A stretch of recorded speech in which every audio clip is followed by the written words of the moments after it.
बिस्मिल्लाहिर्रहमानिर्रहीम। How to make monthly report in pivot table. तो यानी अगर हमारे पास साल का रिकॉर्ड है डेटा, उसके अंदर से मंथ वाइज हमें सेल प्रोडक्ट का रिकॉर्ड चेक करना है। पिवोट टेबल से किस तरह होगा पहले देख लें और फिर उसको किस तरह करेंगे ये मैं बताऊंगा। तो माइक्रोसॉफ्ट एक्सेल ओपन करेंगे, यहाँ पे मेन एक डेटाबेस आ रही है हमारे पास और मंथ इसमें 2 मंथ है मेरे, और यहाँ पर इस तरह से जनवरी सेपरेट होकर यहाँ नज़र आ रहा है हमें सारा उसका रिकॉर्ड, और फिर फरवरी का सारा रिकॉर्ड आ रहा है, उसकी सेल रिपोर्ट हमारे पास आ रही है।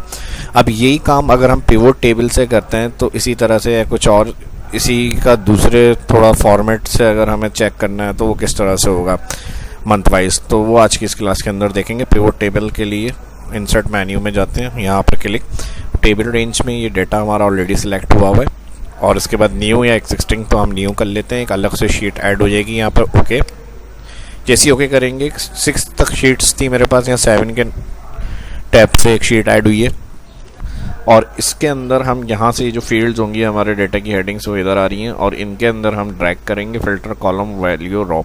तो मंथ हम सेल्समैन उठा के रॉ में ड्रैग कर रहे हैं, जैसे ड्रैग करेंगे यहाँ डाटा शो होगा, और इसके बाद प्रोडक्ट जो है वो उठाएंगे हम कॉलम, सोल्ड जो है वो इस तरह से देखें प्रोडक्ट कॉलम्स में आ गई, और इसी तरह सोल्ड जो है वो यहाँ वैल्यू के अंदर ड्रैग करेंगे, और इसके साथ मंथ वाइज हमें देखना है कि जनवरी की सिर्फ सेल पहले आ जाए, फिर फरवरी की सेल इस तरह आ जाए, मार्च की आपके जितने यानी मंथ के रिकॉर्ड हैं वो इस तरह से सामने है। तो इसको आप मंथ को उठाएंगे और ये कॉलम्स के जहाँ प्रोडक्ट ड्रैग करिए इसके ऊपर जो है यहाँ ड्रैग कर देंगे।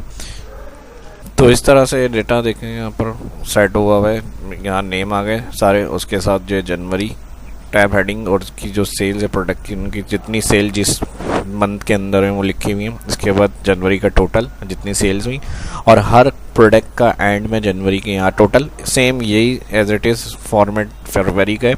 फरवरी मंथ यहाँ से स्टार्ट है और इतनी प्रोडक्ट्स थी, इतनी फरवरी में सेल हुई है, हर प्रोडक्ट की फरवरी की टोटल सेल, और फिर यहाँ पर हर एम्प्लॉय ने जो टोटल करी फरवरी में वो प्रोडक्ट्स यहाँ पर लिखी हुई आ रही हैं, और एंड कॉलम के अंदर ग्रैंड टोटल यानी इसका और इसका दोनों का प्लस करके यहाँ पर ग्रैंड टोटल भी आ गया आपके पास। इसी तरह से फरवरी जनवरी, और अगर हम चेंज या कुछ ऐड करते हैं यहाँ रिकॉर्ड, जैसे यहाँ मैं फरवरी के बाद मार्च का रिकॉर्ड ऐड कर लेता हूँ कुछ, अब ये उसमें हमें अपडेट करने, पहले इसमें कुछ एंट्रीज़ कर लेते हैं। मैं यहाँ पे कंट्रोल डी कर रहा हूँ और कुछ डेटा में एंट्री कर लेता हूँ यहाँ पे, या इसी डेटा को मैं सिलेक्ट कर रहा हूँ और कंट्रोल के साथ नीचे क्लिक ड्रैग करूँगा तो सेम यही एम्प्लॉइज़ के नाम रिपीट हो जाएंगे। आप चेंज करके एंट्री कर सकते हैं, और इधर अब हमें इसके अंदर इसको चेंज करके ऐड कराना है, तो हम यहाँ पर जब क्लिक करेंगे पिवोट टेबल में, अब इसमें रिकॉर्ड को अपडेट करने के लिए इसके मेन्यू के एंड में टेबल जब कर्सर इधर क्लिक करेंगे एनालाइज, यहाँ होगा चेंज डेटा सोर्स में जाएंगे, चेंज डेटा सोर्स में जो आपने सिलेक्शन डिफाइन की होगी वो आपकी उसी डाटा की आ रही होगी जो पहले आपने बनाया हुआ था, लेकिन हम इसमें और एक्स्ट्रा बनाना है, तो यहाँ से आप इसको सिलेक्ट करेंगे इस तरह से और ओके कर देंगे। अब यहाँ पे ऐड करने के लिए देखें मार्च खुद ही ऑटो अपडेट होगी, अगर अपडेट ना हो तो यहाँ रिफ्रेश ऑल कर दें,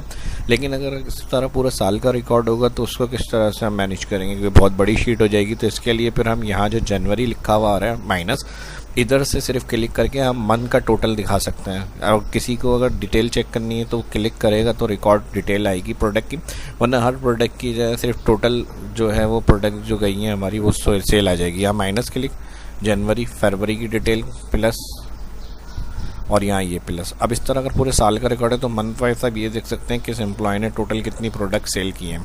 तो इस तरह अगर पूरा साल का रिकॉर्ड होगा तो वो बहुत ज़्यादा बड़ी शीट में नहीं आएगा और बहुत ज़्यादा कॉलम आपके नहीं जाएंगे इस तरह। और जिसको चेक करना होगा रिकॉर्ड इसमें मौजूद है, प्लस क्लिक करेंगे तो मार्च की सारी डिटेल प्रोडक्ट्स की शो हो जाएंगी, फरवरी की क्लिक करेंगे फरवरी की शो हो जाएंगी, इसी तरह जनवरी क्लिक करेंगे जनवरी की शो हो जाएंगी। इसी के साथ हमारे पास एक ऑप्शन होता है, अब जैसे फ़िल्टर कनेक्शन दिए, मैं फ़िल्टर कनेक्शन अभी देखें ये एनालाइज में होते हैं, अगर हम इंसर्ट स्लाइसर ऑन कर लेते हैं यहाँ से तो ये फ़िल्टर कनेक्शन ऑन होगा। इसका काम क्या होता है, अब जैसा हम ओके करते हैं इसको, और इन फ़िल्टर्स को मैं यहाँ पे कंट्रोल माइनस कर रहा हूँ ताकि ऊपर की एक्स्ट्रा रो नहीं आए, और मैं इसको कर रहा हूँ यहाँ पर सेट।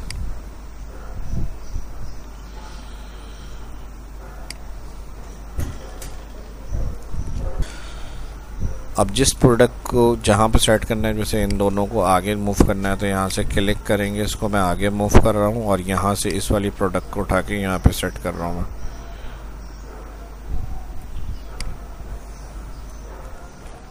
अब फिल्टर कनेक्शन क्या काम करता है, जैसे इस स्लाइसर को हमने ड्रॉ किया है, इंसर्ट इस डेटा से कनेक्शन है इसका। अगर हम किसी एक मंथ पे क्लिक करते हैं तो इसके साथ ये डेटा भी फिल्टर होगा जो पिवोट में है। देखिए क्लिक, अब सिर्फ जनवरी रिकॉर्ड आ रहा है, अब इसका क्रॉस करेंगे ऑल डेटा वापस आ जाएगा। इसी तरह किसी एक को अगर हम क्लिक कर रहे हैं तो यहाँ पे भी ये फिल्टर जो स्लाइसर है बाकी उसी का रिकॉर्ड दिखा रहे हैं और यहाँ पर वही मंथ का भी रिकॉर्ड आ रहा है। इसको क्लोज करेंगे, दोबारा से क्लियर ऑल हो गया। अगर बाज़ टाइम इस तरह होता है हमने क्लिक करा और ये डेटा फिल्टर नहीं हो रहा, ना इससे कनेक्ट हुआ हुआ है और ना इन बाकी स्लाइसर से। जैसे अब हम यहाँ पर रिजवान को देखना चाह रहे हैं कि कौन सी प्रोडक्ट किस मंथ में और कितनी है, क्लिक करा, अब ये यहाँ पर रिजवान के सारे रिकॉर्ड्स आ रहे हैं कि इसने मार्च में भी, फरवरी में भी और ये काम किया हुआ है। अच्छा, यहाँ फ़िल्टर क्लिक हुआ हुआ है, स्लाइसर के साथ भी ये मल्टी सेलेक्ट ऑप्शन होता है। अब मैंने इसको सिलेक्ट किया तो सिर्फ अभी यहाँ डाटा जो है रिजवान का शो नहीं हो रहा है, इसको अनचेक करना है। और अब रिजवान को क्लिक करूँगा तो ये सिर्फ रिजवान का डाटा भी फ़िल्टर कर रहा है। और बाकी स्लाइसर में रिजवान ने तीनों मंथ में सेल करी है, ये प्रोडक्ट सेल करी है और इतनी क्वान्टिटी में सेल करी है। वापस चाहिए दोबारा इधर क्लिक, तो ये इस तरह से जो कनेक्शन बना हुआ होता है। अगर आप क्लिक कर रहे हो यहाँ डाटा इसके साथ पिवोट में फ़िल्टर नहीं हो रहा है ना स्लाइसर में, तो ये ऑप्शन आपका जब पिवोट क्लिक करते हैं एनालाइज, यहाँ पर दिया हुआ फिल्टर कनेक्शन, ये स्लाइसर के साथ कनेक्शन में रहते हैं। इस ऑप्शन में क्लिक और अनचेक कर देंगे। अगर उसका अनचेक हुआ है, अगर इनका अनचेक हुआ है डाटा और ओके किया हुआ है, तो ये अब इसके साथ किसी ना स्लाइसर के साथ कनेक्शन में और ना पिवोट टेबल के साथ कनेक्शन में। तो बाज़ दफ़ा ऐसी कंडीशंस भी होती हैं, अगर इस तरह आपको कनेक्ट करना है इसको तो फिर आप इसका चेक हटा देते हैं फिल्टर कनेक्शन का, तो फिर ये सेपरेट हो जाएंगे किसी भी एक पे। जैसे अभी फ़िल्टर हो रहा है पिवोट और ये स्लाइसर, तो ये काम करना छोड़ देते हैं। तो ये तो हो गया स्लाइसर और फिल्टर कनेक्शन। बाकी स्लाइसर की फॉर्मेटिंग वगैरह जब क्लिक करते हैं, स्लाइसर इंसर्ट होते हैं तो ऑप्शन में इसका मेन्यू आ रहा होता है। इसकी जो फॉर्मेट्स वगैरह कॉलम में डिवाइड करना है तो इस तरह आप कॉलम बना सकते हैं। अगर इसे किसी कॉलम में बहुत ज़्यादा है और किसी कॉलम में कम है तो कॉलम में इसको डिवाइड कर सकते हैं 2 में या 3 में। इसी तरह किसी चीज़ का कलर आपको सेट करना है अपने हिसाब से, आप उसका कलर फॉर्मेट सेट कर लें। ठीक है जी, एक कलरफुल स्टाइल इस तरह से अप्लाई कर सकते हैं। इसी तरह सेम जैसे हमारा पिवोट टेबल यूज़ किया है हमने, इसी तरह एनालाइज मेन्यू में जब आ रहा होगा इसमें आपको दिया हुआ था पिवोट चार्ट। सेम वही चीज़ें, यही सारी सेम चीज़ें एज इट इज़ जो हमने पिवोट से यूज़ करके अप्लाई करी हैं। और जो इसमें फ़िल्टर आ रहे हैं और ये जो ड्रॉप डाउन बने हुए आ रहे हैं, यही पिवोट चार्ट में आ रहे होते हैं ऑप्शन। और इस तरह से कोई भी कैटेगरी, लाइन, पाइप, बार, एरिया, इसमें अलग अलग स्टाइल हैं। इसमें ये वाला क्लस्टर, स्टैक, कोई सा भी क्लिक करके ओके, वही सारे ऑप्शंस आपको यहाँ मिल जाते हैं। ठीक है जी, अब इसमें से अगर आपको कोई फ़िल्टर करना है, जैसे यूनिट्स का आ रहा है यहाँ पे और इसका मंथ का आ रहा है, मुझे किसी मंथ को चाहिए, तो वही सारे फ़िल्टर इस चार्ट में भी आ रहे होते हैं। फरवरी का डेटा और यही कनेक्शन फ़िल्टर बना हुआ है, तो स्लाइसर में भी वही डेटा आएगा, पिवोट में भी वही डेटा आएगा। वापस चाहिए ओके।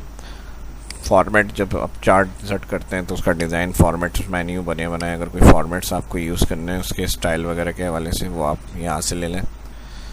ठीक है जी, अपनी कस्टम फॉर्मेटिंग वगैरह अप्लाई करनी है तो वो भी कर सकते हैं। ये वाला स्टाइल ले लेते हैं।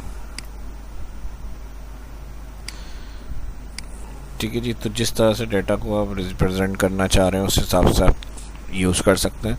जनवरी फरवरी प्रोडक्ट वाइज देखनी है तो किसी एक के प्रोडक्ट्स आप चेक कर सकते हैं इसमें। तो मंथ वाइज और फिर इस तरह से डाटा एनालाइज करने के लिए किस तरह से हम करेंगे वो सब आज इस वीडियो के अंदर मैंने बताया। फिल्टर, कनेक्शन वगैरह, स्लाइसर और चार्ट्स। ठीक है भी, तो चार्ट्स में भी वही सारे ऑप्शंस होते हैं। ओके कर देंगे, यहाँ से सारा डाटा जो है वो चार्ट्स का बना हुआ आ जाएगा। सिंपल चार्ट्स में और पिवोट्स चार्ट्स में फ़र्क यही होता है कि इसमें ड्रॉप डाउन वगैरह सिलेक्ट के ऑप्शन मिल जाते हैं। जो एक कैटेगरी आपको सिलेक्ट करके चेक करनी है वो आप कर सकते हैं। और अगर सिंपल नॉर्मल चार्ट्स की बात करें तो ये वाले चार्ट्स जो होते हैं इसमें कोई डेटा इस तरह से आपके ऑप्शंस शो नहीं कर रहा होता, यानी ये जो सिलेक्ट करके डेटा बनाएंगे वही डेटा इसके अंदर आ रहा होगा, कॉलम वाइज, पाई वाइज, लाइन वाइज, जो भी आपको कैटेगरी सिलेक्ट करनी है। कुछ और चीज़ें देख लेते हैं छोटी छोटी सी। जैसे अब यहाँ पर हमारे पास बाय डिफ़ॉल्ट सम आ रहा है, इधर फील्ड लिस्ट होती है। अगर ये जैसे विंडो क्रॉस कर देते हैं, यहाँ से क्लिक करके इसको शो कर सकते हैं वापस फील्ड लिस्ट से। और इसके अलावा यहाँ पर हमारे पास अगर टोटल की बात करें, जैसे सम आ रहा है, राइट क्लिक, वैल्यू फील्ड, और यहाँ से हम कम, काउंट, एवरेज, मैक्स, मिनिमम कर सकते हैं। बाय डिफ़ॉल्ट सम होता है, आपको एवरेज चाहिए, मैक्स चाहिए, काउंट चाहिए, भी आप चेक कर सकते हैं। फिर उसका plus number formats, number formats वही होता है, ऐसे नंबर करेंसी में जो भी डिजिट आपको चाहिए वो आप यहाँ से ओके कर सकते हैं। कलर स्टाइल वगैरह की अगर हम बात करें, जैसे हमारे पास इस कलर में आ रहा है ये पिवोट, यहाँ से आप अपने हिसाब से कोई कलम कस्टम यहाँ से कलर वगैरह भी सेट कर सकते हैं इसका। ठीक है जी, इसको ड्रॉप कर लें और यहाँ से जैसे टेबल होते हैं उस तरह से आप अपने जो कलर आपको ओके लग रहा है उस हिसाब से आप फाइनल क्लिक करके बना सकते हैं। तो इस वीडियो में इतना ही, मिलते हैं नेक्स्ट वीडियो में। ये अच्छी लगी तो लाइक करें, अपना ख्याल रखें, शाह सलाम को इजाज़त दीजिए। अल्लाह हाफिज़।